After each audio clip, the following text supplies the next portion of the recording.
L'amour nous donne du zèle, l'amour nous donne de l'assurance, l'amour nous donne, n'est-ce pas, la force. Alors quand tu sais que ton homme t'aime, tu as de la force, tu es bien. Même quand quelqu'un te provoque, tu l'appelles tout de suite, tu dis chérie, oh ben voilà, il y a un mec qui m'a fait ceci et il sera prêt à lui bondir dessus.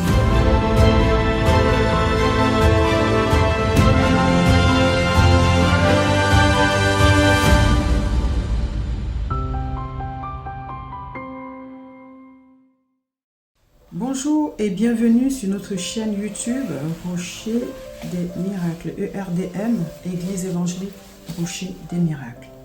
Je suis votre humble servante, le pasteur Gabicia Kwam, et je viens ici pour partager la bonne nouvelle de Jésus-Christ. Abonnez-vous, partagez, likez. Le thème de notre rencontre aujourd'hui, c'est l'amour infini est une âme de victoire. L'amour infini de Dieu est une âme de victoire. Waouh, qu'est-ce que c'est fort! C'est quelque chose qui est extraordinaire. Et rien que l'amour, certains vont se dire, mais on n'a jamais entendu parler de ce genre de truc. Rien que l'amour peut être une arme. Comment? Voilà, j'ai trouvé quelques versets pour vous encourager parce que ici, à notre antenne, notre chaîne, elle est basée sur les encouragements. On ne juge pas ici, on ne condamne pas ici. On encourage et on amène les personnes qui sont déjà affermies à grandir davantage parce qu'on ne cesse jamais de grandir devant son Père. Et ceux qui sont encore novices à donner leur vie à Jésus-Christ de Nazareth. Alors, l'amour est un sentiment vif qui a pour but de vouloir du bien à l'autre. L'amour, c'est un sentiment vif, c'est un élan vif qui a pour but de donner, n'est-ce pas, de l'amour, de protéger, de soutenir, de donner de l'assurance à quelqu'un.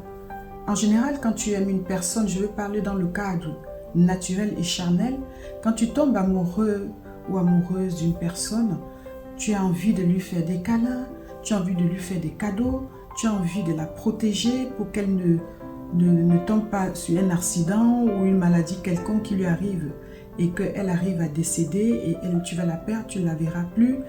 Donc, tu optimises tout ce que tu fais autour d'elle.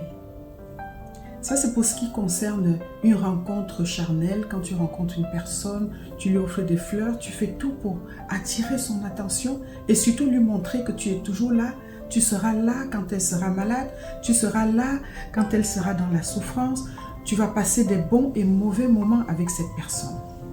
C'est ça l'amour. Et pourquoi je suis venue dire que c'est une arme qui donne la victoire? Oui, à cette personne, tu veux toujours qu'elle soit à la tête et non jamais à la queue. Quand tu aimes une femme, tu veux que partout elle soit épanouie. Tu veux que, voilà, qu'elle rayonne.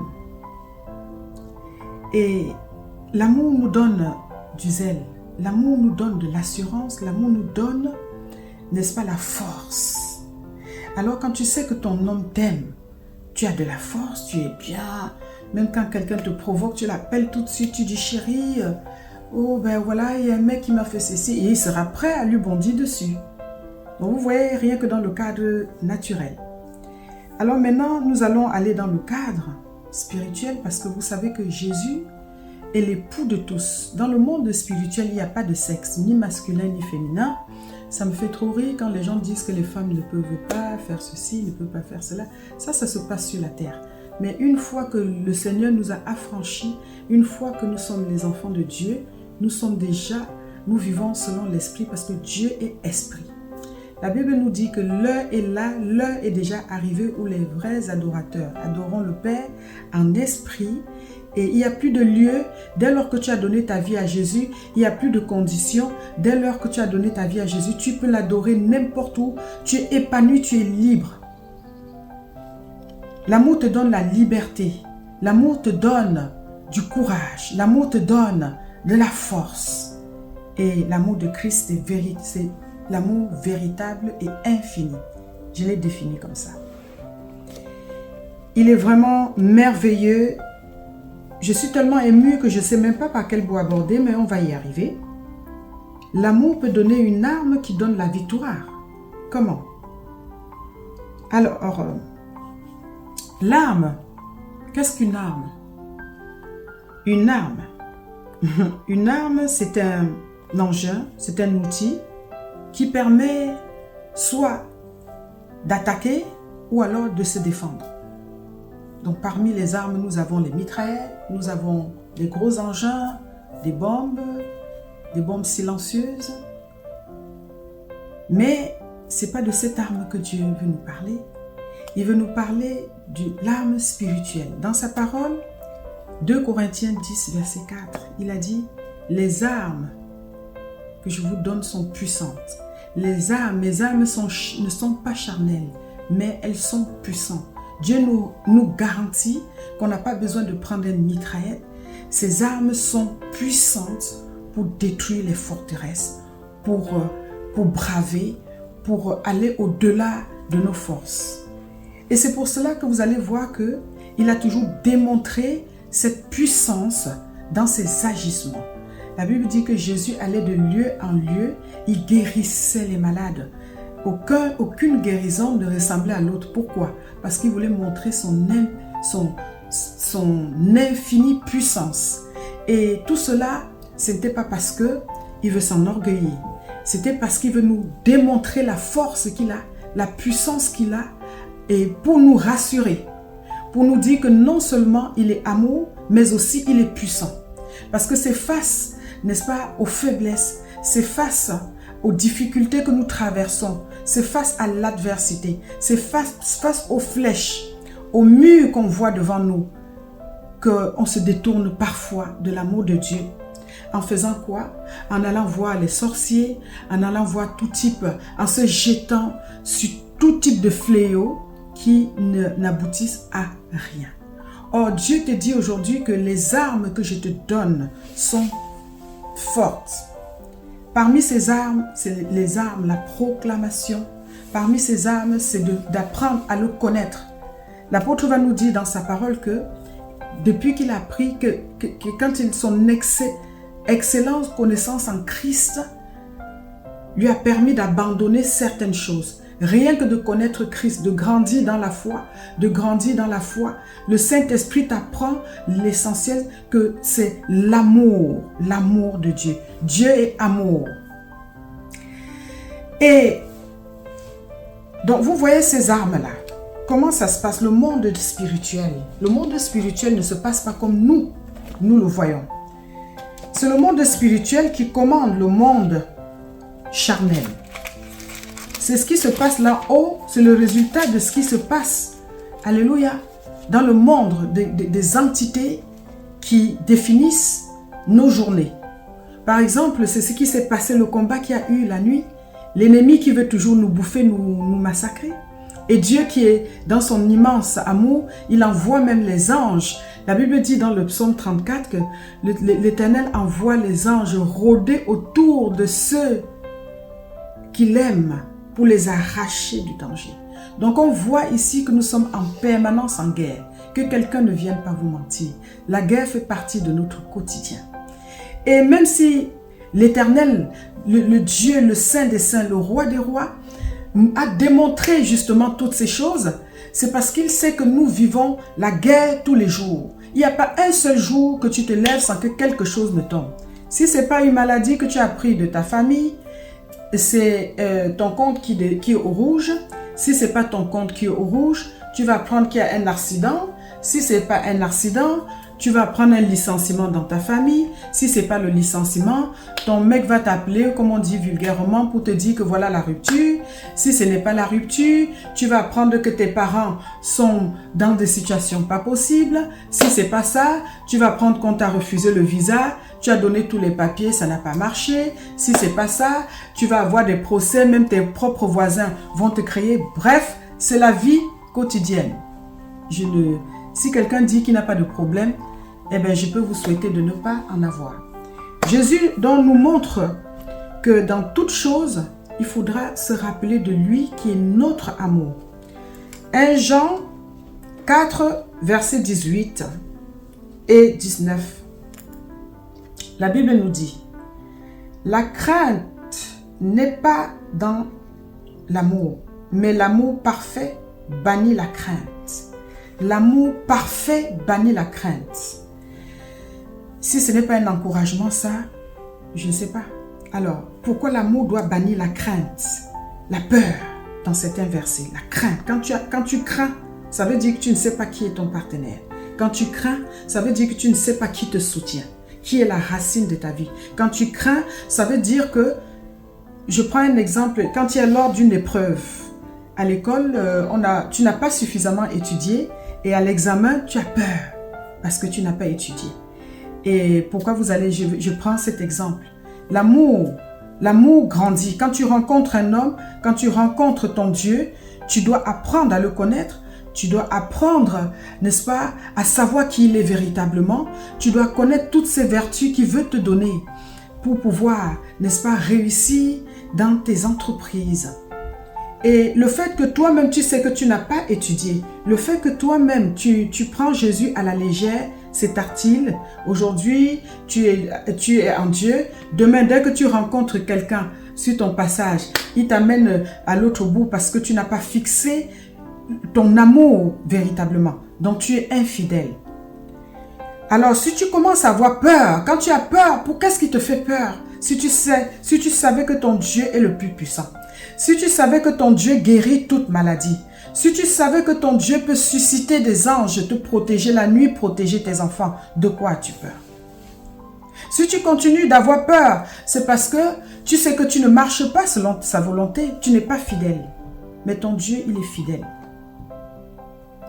Donc, la crainte n'est pas de l'amour.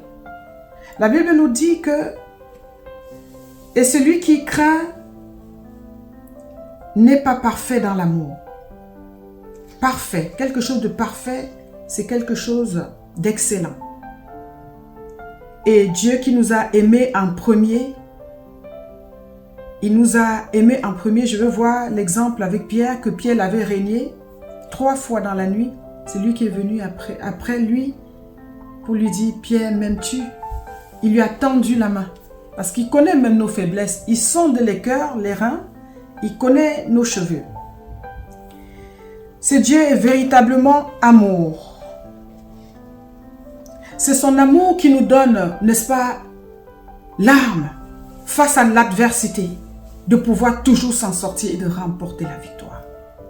Vous allez voir, parmi les sportifs, il y en a, si tu ne t'es pas entraîné, tu as moins de chance. Mais si vous êtes entraîné à part égale, si vous étiez 2 à la ligne de compétition, vous allez vous rendre compte qu'il y a pourquoi j'étais plus fort, pourquoi on arrivait, on était presque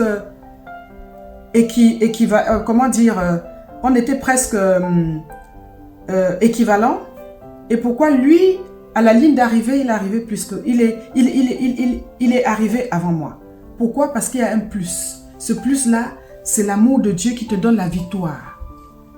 Alors, sur toute chose, je vais citer tant d'exemples, même dans tes entreprises. Si tu ne mets pas le Seigneur, la base, la racine de ton entreprise entre ses mains, tu risques de connaître l'échec. Et même si tu ne connais pas l'échec, ça veut dire que ton bonheur vient d'ailleurs. Alors nous savons tous que ce que l'ennemi te donne, ce que le diable te donne, il te le récupère tout et avec toi-même. Donc, dans le psaume 27, le psalmiste nous dit, c'est le psaume de Salomon. Il nous dit, celui qui bâtit, si ce n'est l'Éternel qui bâtit, la personne bâtit en vain. Et celui qui garde, si ce n'est l'Éternel qui garde, la personne garde en vain. Alors, bien-aimés, oui, l'amour peut nous procurer des armes. Parmi ces armes, nous avons la connaissance de notre Dieu. Nous savons qu'il est puissant. Nous savons qu'à tout moment, il peut bouleverser toute situation pour nous donner la victoire. Et nous devons nous accrocher dessus. Tu dois savoir quelque chose aujourd'hui, que ton Dieu, je crois qu'en ayant écouté cela, ça va te permettre de ne plus basculer de gauche à droite, comme un homme qui est complètement perdu. J'aime l'apôtre Jacques qui nous dit que celui qui le vent. Tu es celui qui ne croit pas. Celui qui ne croit pas et met cette parole en pratique est comme le vent et comme les vagues que le vent ramène un coup à gauche, un coup à droite. Ça veut dire que tu n'as pas de personnalité. Ça veut dire que tu es infidèle. Ça veut dire que tu as des troubles. Ce n'est pas bien. Alors, nous allons parler ici de ce que notre Dieu est véritablement pour pouvoir opérer cette victoire. Qui ne veut pas avoir la victoire dans sa vie? Qui ne veut pas se lever? Qui ne veut pas avoir la victoire sur sa maladie? Peut-être tu as un cancer, on t'a déjà déclaré à l'hôpital que voilà, c'est fini pour toi. Mais non, là où l'homme a mis point, c'est là où ton histoire, Dieu commence avec toi. Dieu aime des situations comme ça. Avec Jésus, tout devient possible. Il a dit, crois seulement et tu verras ma gloire. Il a dit, si ta foi est comme un grain de sinévé, de moutarde, tu es capable de dire à cette montagne, déplace-toi et elle se déplacera. C'est de ce Dieu que nous parlons aujourd'hui. Sais-tu que ton Dieu s'appelle Jéhovah Jireh, le pourvoyeur, celui qui pourvoit à tes besoins. Vous vous souvenez dans le désert, comment il a même fait tomber la manne du ciel, le pain tombé du ciel. C'est Dieu-là. Si je te dis que ton Dieu c'est Jéhovah Shammah, c'est Dieu, il est toujours présent, l'Éternel est ici, il est où tu es, même dans tes ténèbres, même là où tu ne crois plus en rien. Tu es hospitalisé depuis 6 mois, 1 an, tu vas d'opération en opération, tu vis une souffrance. Chez toi, les enfants sont en train de prendre la drogue. Il n'y a pas de compréhension chez toi. C'est la division chez toi. Mais ton Dieu est là. Il faut l'actualiser. Il faut demander la présence du Saint-Esprit qui est un don qui donne la liberté. Le Saint-Esprit donne la liberté. Le Saint-Esprit brise les murs. Le Saint-Esprit défend. Sais-tu que Jéhovah Shammah, Jéhovah Rapha, ça veut dire que l'Éternel qui guérit. Ton Dieu est El Shaddai. Il est le Tout-Puissant.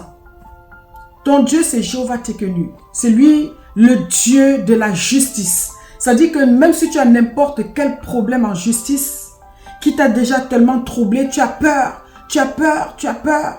Parce qu'il y a une voix qui vient te dire, oh, si Dieu ne voulait pas que tu en arrives là, pourquoi il a voulu que le dossier atteigne tel niveau? Pourquoi il a voulu que ta maladie arrive à ce point? Pourquoi il a voulu que ton mari te porte plainte pour le divorce? Pourquoi il a voulu, pourquoi? C'est faux. Dieu peut encore. Il a juste besoin que tu sois fidèle. Il a juste besoin que tu crois totalement en lui. Car la crainte suppose des châtiments. Waouh!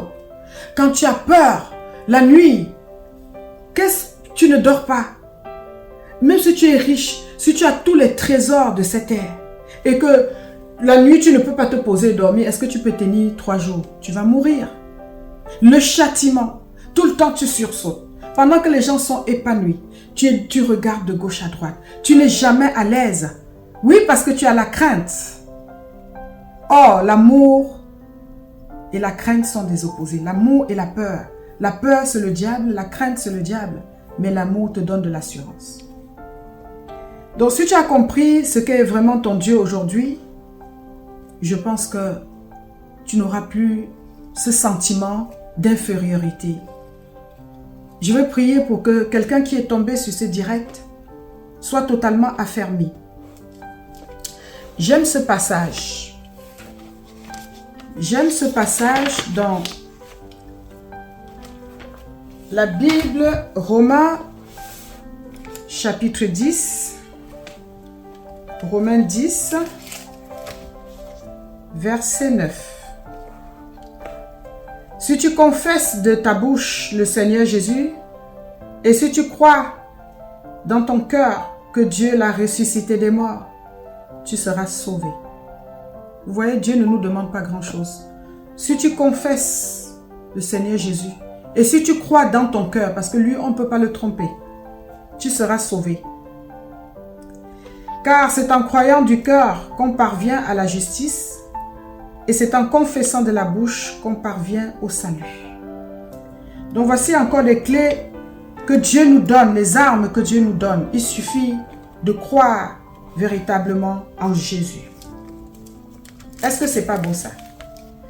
Oui, pendant ton passage, pendant ta marche avec ce grand Dieu, pendant que tu le veux, comme amour infini de ta vie, tu seras confronté aussi aux personnes qui vont te dire, dans 2 Timothée 2, 23, Paul va dire à Timothée, repousse les discussions folles et inutiles, sachant qu'elles font naître des querelles.